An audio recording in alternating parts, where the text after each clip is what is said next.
Les alfàbigues és una planta silvestre. I jo estava encabotat que com era la planta la que feia la festa al poble, em veure si podia fer-les més grans. I sense dir res a ningú, estigui molts anys, els meus 5 o 6 o 7 anys, en ma casa, que tinc un corral molt gran, provant i a poder-les baixant. Però hi havia que ficar-se a bono d'esta classe, les cremava, les matava, altres anaven amunt, i jo anava apuntant-me el que me resultava bé. I vinga proves, i passaven uns anys. Però sempre conservaves dos en l'abono que ja havies experimentat. Sí, claro, sempre guiant-me a les bones que havia eixit bé, que no estava cremat, per poder pujar d'eixa fórmula una altra més. I així anava cremant-me i anava fent-ne més, fins que arribi que les feu ja d'1,5 metres o això, que era una barbaritat en comparació a les que feien les obreres entonces, que feien 70 o 80 centímetres només. I entonces, jo peleant sense dir-se ningú. I un any,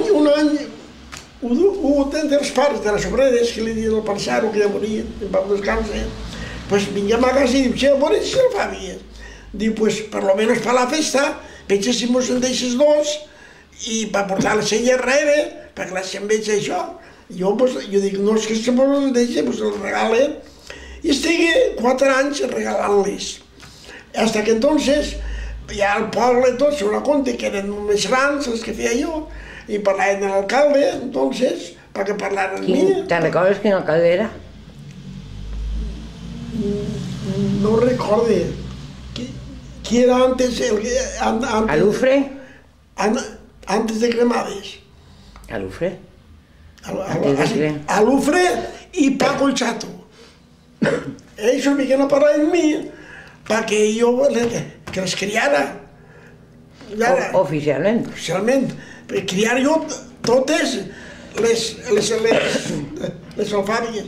Perquè antes el costum era que se les criaven les obreres. Cada any les obreres se les criaven elles. I clar, les xiques no sabien res. Les fadrines. Les fadrines, sí. És que s'han d'ajudar-se també, si volien, però l'obligació era de... Però vamos, anava molta gent a ajudar-se. Però no tenien noció de lo que era, criaven la planta, lo natural d'ella, que es feia 60-70 centímetres. I és quan jo comenci a provar d'estudiar-les perquè rebrotaren més aquestes coses. Com se t'ha ocurrit això? El llevar-li la llavor i que se duplicaren, quadriplicaren... Pues això és que ella, la planta, trau un ull. I entonces aquest ull trau diverses espigues. Però si les deixes, la planta se queda morta ja. O sigui, no creix més. Arriba a 70 o 80 centímetres.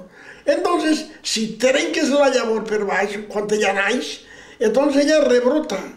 Rebrota per les bandes i fa 10 centímetres de mata més. I quan arriba